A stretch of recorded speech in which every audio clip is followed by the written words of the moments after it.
No matter how much we know or think we know about God and His Word, there is always more. Today on Always More, Rebecca Keener discusses how the Holy Spirit is relevant to our everyday lives. He is the one who is our comforter in times of need and gives us the power to live a victorious life. Now, here's Rebecca. Hello, everybody. Welcome to Always More. It's nice to be with you. We have been in a 4-week series on standing with Israel, and I'm just delighted to welcome back to the set today to be with all of you again. And I know you have loved hearing from them, but the founders and executive director from the White Rose, Miss Linda Seelig, thank you so much for being with us. Pleasure. You've really worked hard on all these tapings. We've just had with joy.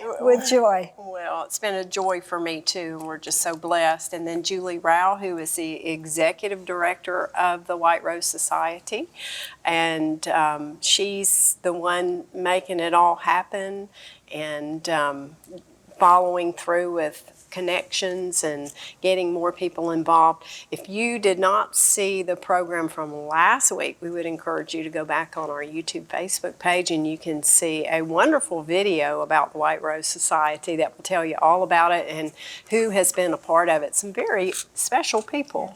Yes, including our additional guest today, and she's going to be with us next week, Miss Mary Karp. You're going to just love her. Mary is an amazing woman. She is the Senior Director for Advocacy at Passages, Organization Passages Israel, and she is a Christian Engagement Advisor with Stand With Us, which is an organization that stands against anti-Semitism and stands with Israel on our campuses and other places in the United States and around the world. So we're going to have a great conversation today about why we as Christians need to stand by Israel. Are you ready? We are ready. We are just so thrilled to have you today, and you were with us on the delegation. We were all together. Oh, that was an incredible trip. Wasn't it amazing, to Israel? We went to Israel. Was there 14 of us or 15? 15. 15 people. We had amazing people from all different walks of life, 4 police chiefs. We had someone from our Senate, a Georgia senator. We had a school teacher. We had, who else, guys? Oh, we just had so many incredible people. President of a university. Yes. Shall we say? Sure. Alabama. Yes. Alabama, for you Georgia Bulldog fans out there. But he was. But we also had the chief of police from the University of Georgia, Yes. so we were well represented. Yes, We had that's right. equal time. equal representation. But the day we're living in is a very precarious day, and especially after October 7th, you had it on your heart to found the White Rose and to bring all of us together, and what amazing friendships have come out of it. So thank you so much for that, Linda. And let's just talk a little bit about your takeaways from your trip.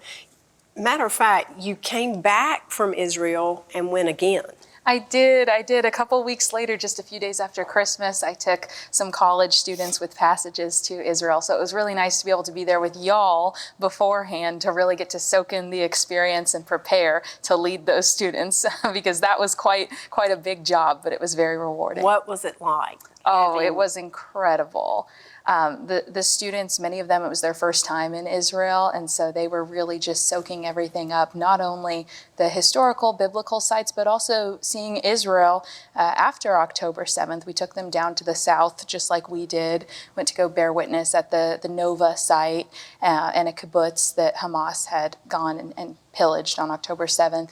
And it was really, really powerful to see these college students looking at the photos and the memorials of their peers, truly their peers, and what happened to them on October 7th. Amazing. Did they sleep at night, or do you have to tape them in their room, or what do you? Well, I'm glad that they're all adults, so we don't have to do quite the same things you do when you're bringing high school students to an event. Right. But we were there over New Year's Eve, so that was a lot of fun. We extended their curfew by an hour that night so that they could go out. We were in Jerusalem, so a lot of them wanted to go to the Shuk, the market there, and experience that. But we found out that New Year's Eve believe on the Gregorian calendar isn't such a big deal in Israel since they go by the Hebrew, the biblical calendar, really. So we did our own little countdown. Oh, awesome. a lot of fun. I know that was a life-changing experience for them and Yes. a life-changing experience for us when we were on the Oh, delegation. incredible. Just some takeaways from that. First of all, I want to ask the two of you, Mary is a fireball, isn't she? I can attest. I think one of you said to me, she's a force. Yes, she is a She's force. a force. She is a force. And what was it that you saw in Mary that just had you connect for the White Rose Society? I think her, truthfully, just the work she does alone, without knowing Mary, was just, that was what we call Dayenu. That was enough, because the job she's taken on is so challenging, and it's a really tough one. And she's facing off with some of the worst things happening on our campuses, the worst haters, the worst people who are either misinformed or misguided, and it's really tough. So just knowing what she did, but having met Mary, she is like a light. She is just this beautiful, pure soul, and she has this beautiful presence about her. So it was really so special to get to know Mary, and I'm so thrilled that she's here with us today. Yes, we are. Your thoughts, Julie? Well, I met Mary, I think, at a Passages event. Yes, over the summer. It was such a great event. It was at one of our Chabads in North Fulton, and they did a panel, and Mary was on the panel. And she's just flawless in how she advocates for the Jewish people and for Israel. And she speaks from the heart, and she speaks with, she knows the facts. She knows the way to make things seem, understand how you can understand things. I'm not doing a very good job, but that's what she does. And she is just such a light in our little White Rose family. And we are loving having her as a beacon of hope. Aw. That's so well said, Julie, and I would ditto that for sure. Thank you. Where does that come from, Mary? Where does your love for Israel and your faith? Honestly, this is the calling that God has put on my life. I really do truly feel that. And I've been working in the pro-Israel space for about 5 years now. And before that, I was involved as a college student as well. And honestly, just the way that my parents raised me, I would say it was a major part of that as well. It just seemed common sense to me to support Israel and to love the Jewish people, to care for them. And really the things that have been happening for the past 2+ years since October 7th in the United States and around the world have just been such a burden on my heart. And I want to do whatever I can to help alleviate those problems and to help shine the light on a lot of both the evil that's happening on college campuses and then the really good things, like the really good students who have decided to step up. And honestly, that all comes from God. It comes from my faith. It comes from understanding that there have been so many different empires that have tried to destroy the Jewish people, but all of those empires are no longer here. They're all in the dustbin of history. And I just think, wow, I want to do what's right. I want to do what's good. And Scripture couldn't be more clear on what is the right side in this situation. And I see anti-Semitism as really being the canary in the coal mine for what's going to happen to the rest of society, as we've seen happening in our country, as anti-Semitism has just been running rampant for the past 2+ years. We've now seen problems go into all other areas of life in our society. And so I want to serve God however I can in this way. And this has just been something that I know He wants me to do. And it's really enriched my life. And for every small thing that I've been able to do and to give and serve God in this way, I've just been repaid tenfold back. So I love it. Oh, wow. So well said. And I wanted to say to you, to our friends at home, if you haven't been to Israel, I would encourage you to go. I would say I felt safer there than in some other situations I've been in the United States. I felt very safe. and maybe you've kind of had a nagging on your heart or just kind of a little nudge to go to Israel and just to be able to experience just the Bible and everything you've read. Maybe you've never been before. I would encourage you to go because it is a life-changing experience. That was my second time going, but this time you two gave us the opportunity in this delegation, along with our consulate here in Atlanta, to experience Israel in a different way that we may not be able to do on another trip. And so I just want to hear from you some of your takeaways, and you guys too jump in, some of the takeaways from our trip, some of the places that we visited. Oh my goodness. Well, can you beat the president's home? That was incredible. That was yes, and pinch me moment. It was when y'all were able to present a white rose to Mike Huckabee. That was absolutely incredible just to be in that room. And at the time, we still had one hostage left, so there was also the yellow chair for Ron Gavelli that was there. One chair, and now thank God there are no more hostages left, thank God. That was absolutely incredible. But honestly, I would say that the people were the best part of that trip.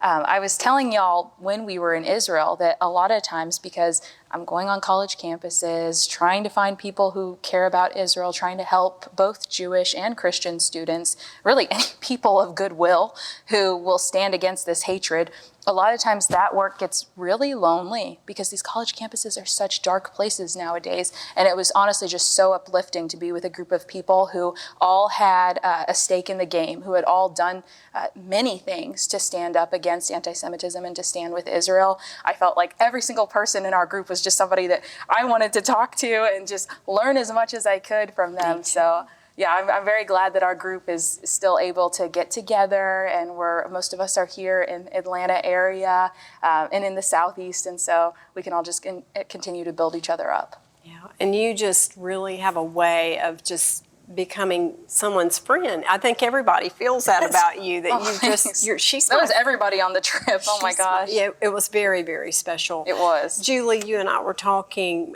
before the taping about some of the places we went. The kibbutz. Yeah. Did I say that correctly? Yes, Kibbutz you did. Site, which was one of the first sites that was attacked. Yes. I think our guide said that Hamas came across the border, I think it was like 6:30 in the morning. So everybody was still sleeping. It was during Shabbat. Is that correct? And it was a holiday. A holiday as well. The first person to be killed was, I believe she was an 83-year-old Jewish woman who was asleep in her bed.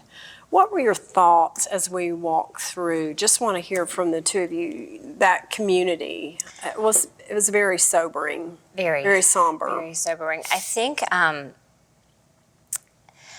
our first stop when we walked onto the kibbutz was just a house that had been burned totally to the ground. Yeah.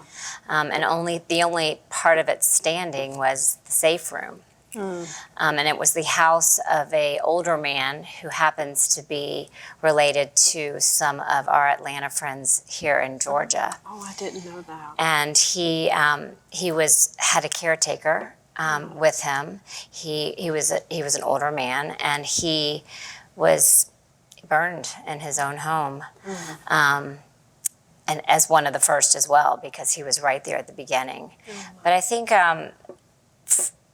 first of all, we were all there to bear witness, and I think that's really, really important to say, because when you talk about going to Israel and experiencing it, this is not really what we want for people to go, because it is a life-changing experience. But right now, Israel is recovering, and part of that recovery is for people to come and bear witness to what actually happened, and it's important for people to do that now. But we were standing at a house, and our guide was explaining to us what had happened in this house, and we were peeking into the window of this house, and so that we could see the bedroom. And as we were all doing this, a woman walked around, and she was lovely, and we happened to have an interpreter with us, and she was able to explain to us that this was her house, and that she was there to say goodbye to her house. At this point, when we were visiting, was a point in time where they were now trying to rebuild near Oz, which is the kibbutz where we were. And so they were knocking down some of these homes. Yes. They're also keeping several just so that we remember. It's very important to remember. Yeah. But her story, and knowing that this was her, we had come at this moment when she actually was saying goodbye to a place that was full of love and laughter and holidays and family. But at the end, it was a place that she never wanted to come back to. And so it was a very big moment for us to be able to see firsthand and witness her story in the place that it happened. Yeah. And I think, along with that, we were sitting there and we were looking at the physical destruction, but when we saw her, we saw the emotional and mental destruction. And it was so clear from her voice and her face that the pain that she had suffered, I don't know if it's able to heal. It was so deep, it was so tragic, and each one of us really could relate to what she was saying because she was the real person. Yeah. And it just brought it really home. I think that was one of the most tender and heartfelt moments of the entire trip because we related as human beings. We did indeed. That was a very, very special moment and not a coincidence, was it? I mean, No. I felt it was a God-ordained moment. And Mary, you went up and hugged her. There was just a very special moment there. Do you remember that? I do. And that's a moment that I'll carry with me forever because, like you were saying, it was so clear how broken she was. I mean, this woman and her loved ones were violated in the most horrific ways in the place where you're supposed to be the safest, in your own home. And to think that she doesn't have that place anymore, that she had to have been living in all sorts of different situations since October 7th, just absolutely horrific. So there was nothing left to do but give her a hug, and I'm glad she was open to that because just hearing her pour out her heart and her tears, I mean, she had all of us in tears when she was standing in front of her home that had been destroyed by terrorists and telling us her and her family's story. There was nothing else to do but to give her a hug. Special. And it was a gift to all of us to be able to go in. She actually allowed us to go into the home, which that took a lot of courage. I can't even imagine. And we walked through the ashes of each of those homes. And it reminded me of the verse in Isaiah that God would give us beauty for ashes. And we, prayed that out over that area and that region, that God would pour out his healing, because only he can heal that kind of pain. Wouldn't you agree? The town that we were in, Kibbutz Nir Oz, that was the home of the Bibas family and all. And I'm sure many of y'all know about the Bibas family because they became so internationally recognized. The two young children, Ariel and Kafir. I mean, baby Kafir was only 9 months old when he was taken hostage by Hamas. Just, absolutely atrocious to think about it. Thinking about, we all have babies in our life that we love. They're just completely helpless. And to think that these terrorists came and took them hostage, and to know their fate, that they didn't make it out alive and that they were killed with terrorist bare hands. Standing in front of their home was just devastating. To see these children's toys, looking through the window of the home and seeing the toys that these kids had, seeing bullet holes on the wall in the children's nursery.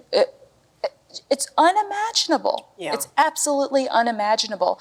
And to y'all's point, it was so important that we went to see that, because there are people who say that October 7th didn't happen, who deny the atrocities of October 7th. So it was so important for us to go there and to bear witness. And I think that's our legacy as Americans too. You think about World War II with the liberation of the concentration camps. It was the Americans who said, we need to film this, we need to take photos of this, because one day people are not going to believe that this happened. And this is the same thing that we were doing. We're stepping into that legacy of going and bearing witness so that we'll be able to say that this was something that happened, this was something that we witnessed with our own eyes. Yeah. I would agree, yes. Something that really touched me out of the last 2 years was I saw several interviews with a Holocaust survivor and an October 7th survivor. And that could tear your heart out that in one lifetime we had come back to this. Wow. And the support they were for each other, but it shows you we have to be so vigilant, and we have to be spreading the word of what is true and what is real. But just to have that juxtaposition of a Holocaust survivor and an October 7th survivor was really powerful. Amazing.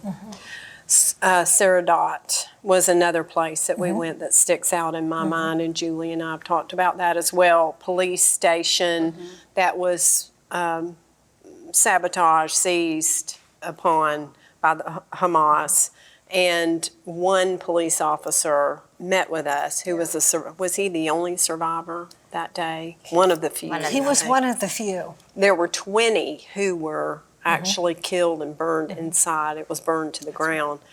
What are your thoughts about that? And here we had 4 police chiefs from Atlanta, Georgia with us, and that was a very powerful moment. It was really a powerful moment. First of all, the same pain we saw in the survivor from near Oz, we saw in his face, because he is there to protect and save, and he was not able to save his fellow officers. Yeah. And the compassion between our police chiefs and this officer, and they put their hands on him and said, "You did everything you could. Yeah. You should feel proud. You do not need to carry this with you. You did everything." And that reassurance from them, I think that was a really life-changing moment. That for was powerful. officer. It really was. It was indeed. Yeah. I felt so proud of them to know that those are police officers in our community. It made me feel safe, especially in a world that's turned upside down oftentimes. And I think it was really a beautiful, powerful moment for them to be able to say, "You did everything you could." Yeah, definitely. Any thoughts about that for you, Julie? I can say that one of our police chiefs had been to that police station right before October 7th. So it was really Who was that? Oliver. Really? Yeah, Oh. the deputy chief in Dunwoody. Oh, I didn't know that. Yes, and so for him, I remember having the conversation with him about the importance of hoping that we would go there, because he had made he had forged relationships with some of these officers, and then to know within weeks that everything had changed and there was, and nearly no one was left, was truly, I think, it tore him up. And so I think for him, it was, not only was he there to comfort this young police officer, but I think he was there for his own healing, to be able to say, "I'm back, I'm here for you." Yeah. And I know this happened because I could see it with my own eyes. Yeah. He was a young father of little girls. Yes. He wasn't even on duty that day. He heard the sirens. He got up and got dressed. I think his family begged him, please stay with us. And he said, "I have to go." So many lessons that, we'll always live with, we'll always have with us.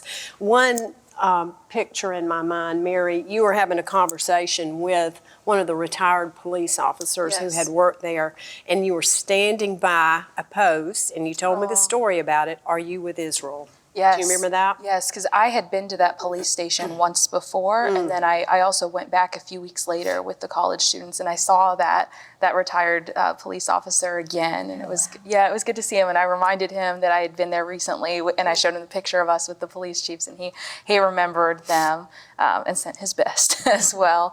But yeah, that was an incredible story of these little girls who were in the car with their parents on October 7th, and terrorists murdered their parents, and the little girls were hiding in the back of the car, and they were so small that they were able to hide under the seats and all of that. And hours later, I can't remember exactly how long they had to stay hidden, but finally some Israelis were able to rescue them. And the little girl said to the Israeli officer, because there were many Hamas members who dressed up as IDF and all those horrible things, she just said to him, "Are you with Israel?" And they had a recording of it, of her voice, and just hearing that is just heartbreaking. and another time that I was there, I actually met the uncle of the little girls. And he's definitely somebody to keep in your prayers. This uncle who's now helping to raise his niece and nephew or nieces. Just what they're going through is horrible. These little kids whose parents were taken from them so senselessly on October 7th and all. And it's just absolutely unthinkable and all. And hearing that these children, of course, they have PTSD. Of course, they're missing their parents so much. And not only that, but the rest of the world is blaming them, pointing the finger at Israel, pointing the finger at the Jewish people and saying that this happened because of you. It's absolutely wrong. Yeah. And really that's been your life's work now, is standing against those lies and being able to bring understanding and wisdom and common sense and teach those who are uninformed. And we're going to talk about that in our next program. You're going to stay with us. But what an amazing connection that we all have had through that trip. There's so much more. We talked about with Ambassador Huckabee going to the Shalva Center, and what a beautiful time that was, seeing children of all different cultures, Jewish, Muslim, from all around the world who have learning disabilities and physical disabilities, just being loved and nurtured. I know that was special for you and me too. Oh, it was. That was incredible. Yeah. And it's such a shame because that's the side of Israel that a lot of people never get to see. The media will not give any attention to all the amazing, wonderful things that Israel does. Yeah. Yeah, we have a lot to learn from them. We have a lot of people to educate. That's And right. I think that's the key, is education Yeah. is really what we need to do. Right. Definitely. What would you say, Mary, to the White Rose Society, and then just your future work with Passages, and we'll get into that a little bit more in our next program. But what would you say to Linda and Julie? Oh, I really can't thank them enough for everything they've done for me, for bringing me into this amazing community. Like I was saying, it's really lonely to be involved in this work, especially for us. Being from outside of the Jewish community, a lot of times it's very frustrating that people in our communities, in our churches, may not have the same burden on their hearts that we have for Israel. They may not understand why one day after there's been horrible news that has absolutely rocked Israel and the Jewish world and their friends all over the world, it can be a little bit frustrating when other people don't quite understand why we're upset or even know what happened. So I really can't thank y'all enough for the community that y'all have built and for bringing us into this amazing White Rose family. And this trip was just absolutely life-changing. I mean, it was incredible. The mentors I gained from the trip, the experiences that we had, everything. I can't thank y'all enough. And I'm so glad that y'all are here in my community and we get to see each other a lot now too. What a blessing. What a blessing. And I know you've been blessed today too to be with us here on Always More. And I just want to say thank you, ladies, for being with us these last 3 weeks with Ambassador Huckabee, and then last week being able to share more about the White Rose. If you missed any of that, you can go back on our YouTube page and you can catch all the information. And we love you, and we'll see you next week right here on Always More. This program is brought to you by Heritage Christian Fellowship Incorporated and faithful friends like you. Your tax-deductible donation to Heritage Christian Fellowship Incorporated, founded in 1974, will be used to support this program. To find out more about how you can be a part of sending the gospel through Always More, contact us at alwaysmoretv.org.